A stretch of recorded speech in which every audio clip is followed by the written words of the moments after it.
Olá, Adriana Lamolha, Master em Curadoria de Imagem e Desenvolvimento Comportamental, e hoje nós vamos falar sobre luxo. Será que seria muito mal educado perguntar qual é o destino da moda de luxo na sociedade que nós vivemos?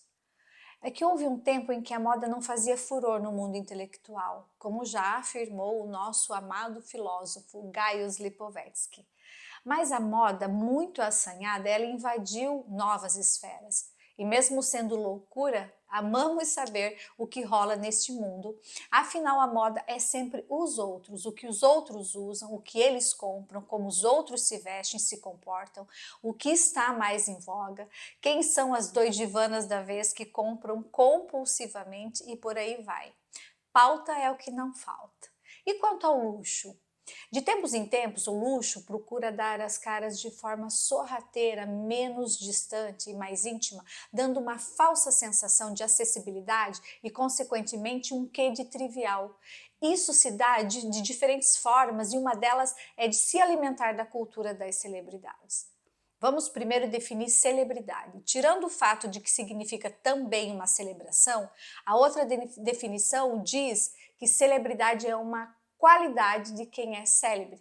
E a palavra vem do latim celebritas, que quer dizer fama ou grande público. Podemos resumir como aquela pessoa que tem a atenção pública em algum lugar por sua reputação já feita, tem renome, tem notabilidade por algum motivo qualquer. O fato é que o luxo sempre existiu na nossa sociedade, considerando como algo assim meio que supérfluo. Também é estimulado por ser uma estratégia de distinção social e luta de classes cujo desejo tem mais relação com o emocional, de prazer de conquista do bem em si, do que com uma necessidade propriamente dita. Por bens de consumo de luxo, nós entendemos ser a comercialização de perfumes, de joias, de bolsas, de antiguidades, de obras de arte, etc. Eu estou sendo bem audaciosa nesse assunto porque eu estou colocando apenas uma fagulha numa fogueira já acesa onde muitos filósofos já andaram. Porém, algumas teorias já se tornaram um tanto obsoletas, mas o fato é que cada ator social tem o direito de ver o mundo de uma forma muito particular. E aqui segue a minha forma de ver o luxo e como ele se comporta no mundo da moda. Desde o término da pandemia e mais dentro de 2023, mais ou menos, aí a gente começa a viver um momento no mundo das celebridades chamado off-duty. Tá, muito bem, o que significa isso? Off-duty significa nada mais do que o dever de função de alguém. Mas aqui o sentido é o dever da função das celebridades em relação ao luxo. É algo real que qualquer pessoa famosa vive no seu dia a dia, mas na vida de algumas celebridades isso parece meio que encenado, meio que forçado, e essa encenação traz para os demais o desejo de ser ou de fazer igual, como se fosse uma propaganda para que todos desejassem a mesma coisa.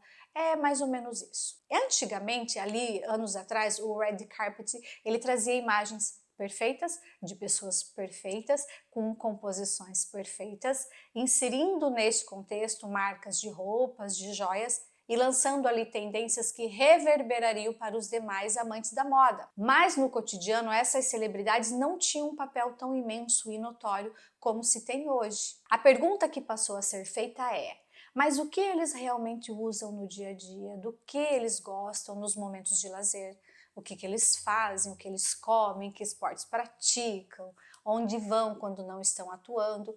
E essas então passaram a ser as questões, os questionamentos perfeitos das grandes marcas para inserir seus itens mais comerciais nessa vida ordinária dos famosos, como bolsas, óculos, sapatos, roupas e até os lugares. Um dos melhores exemplos foi no ano de 2023, quando tivemos aí a atriz Gwyneth Paltrow. Ela teve de enfrentar a justiça norte-americana num tribunal sobre um incidente que ocorreu anos atrás, envolvendo a atriz e o aposentado Terry Sanderson, onde a atriz orquestrou visuais totalmente grifados, cujas etiquetas mínimas valiam ali uma pequena fortuna, mesmo que parecessem totalmente neutros, o que chamamos no mundo da moda de quiet luxury, ou um luxo silencioso. O tribunal havia se transformado numa passarela de bom gosto e até a garrafa de água que ela carregava passou a ser do interesse do público,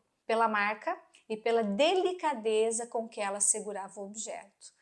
E com a rápida transformação do cenário fashion, as celebridades não apenas aderem às novas modas, mas também criam tendências próprias, destacando-se pela originalidade nos locais por onde elas passam, sendo notadas por todos à sua volta e criando o que chamamos de desejo, que é, na verdade, um inconsciente coletivo.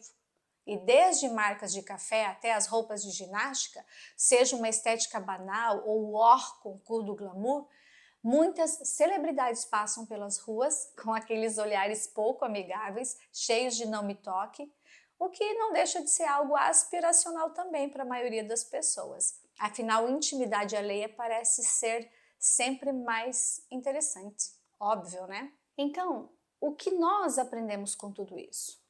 Que o luxo deve ser seguido, inserido, que celebridades são importantes?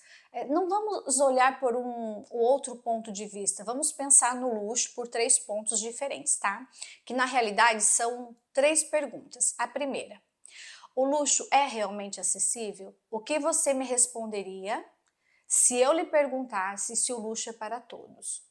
Não é, o luxo não é para todos, pois desde que o mundo é mundo, existe um elemento social chamado distinção ou diferenciação. A distinção monetária faz com que outras pessoas mais abastadas financeiramente, elas tenham sim mais acesso aos itens de luxo. Todavia, existem outras distinções, como uma diferenciação de sabedoria, que faz a pessoa viver melhor. Então, distinção financeira, ter dinheiro sem a sabedoria, só traz um tipo de rivalidade mundana e miséria de alma, o que enfraquece e causa a morte de uma pessoa verdadeira e nasce então uma pessoa vaidosa e fraca mentalmente. Distinção financeira e sabedoria é o que o mundo inteiro deseja. A segunda pergunta é: a vida só tem sentido se tivermos artigos de luxo nos acompanhando? Então, cuidado. O luxo é o sonho, sim, ele embeleza o cenário da vida. Luxo é experiência e seria muito bom se todos pudéssemos participar de uma experiência como esta alguma vez na vida. Mas o luxo não é uma vida perfeita, tornada pelo gênio humano. Que o luxo nos tira da monotonia, ele tira sim, mas ele também coloca. Muita acessibilidade ao luxo nos faz esquecer de como a vida é de verdade, deixamos de analisar ali as magnitudes da realização humana e também da natureza divina, o que nos distancia da generosidade e torna a nossa alma um tanto mais sombria. E não há nada de errado viver o luxo se ele não lhe corrompe e se você não se torna uma pessoa, digamos assim, desnecessária para a raça humana. E a terceira e última pergunta é: o luxo é para ser ostentado? Bom, absolutamente que não. Geralmente, e eu digo geralmente assim sem medo de errar, só ostenta o luxo 2 tipos de pessoas. Então, uma delas é uma pessoa que já nasce no luxo, não sabe o valor daquilo, tudo veio muito fácil, ela não cresceu, ela não tem um cérebro tão desenvolvido e acredita que o mundo é assim uma festa, que se dane os outros. Todavia, quando aparece um problema mais sério na vida dessa pessoa, ela está fadada ao fracasso e terá assim grandes problemas existenciais por não saber lidar com questões psicológicas mais severas. A outra pessoa que ostenta é aquela que nasce humilde financeiramente, por algum motivo ela cresce, ela prospera, mas ela não consegue administrar a sua prosperidade, fazendo o papel de acéfala, né? Deixando de lado a hombridade, se é que um dia ela teve. Ela não lembra das suas raízes e mesmo que lembre, geralmente lembra para humilhar os outros e usa as mídias sociais como um prazer, uma paixão, uma questão bem subjetiva, que é para que todos ajudem ela a alimentar a sua vaidade. Como na maioria das vezes essas pessoas caem em depressão pelo fato de viverem muito rápido algo que elas não foram ou não estavam preparadas para viver, e infelizmente isso pode acontecer. E acontece na casa da minha vizinha, no outro estado, na minha família, em qualquer país distante, sempre houve, sempre haverá. Por isso, da importância de nós termos informações, né, que se chama inteligência, e sabermos até onde podemos ir, e isso se chama sabedoria. E eu desejo para você uma vida de sabedoria e também de luxo. Eu espero que nós nos vejamos em breve. Um beijo para vocês.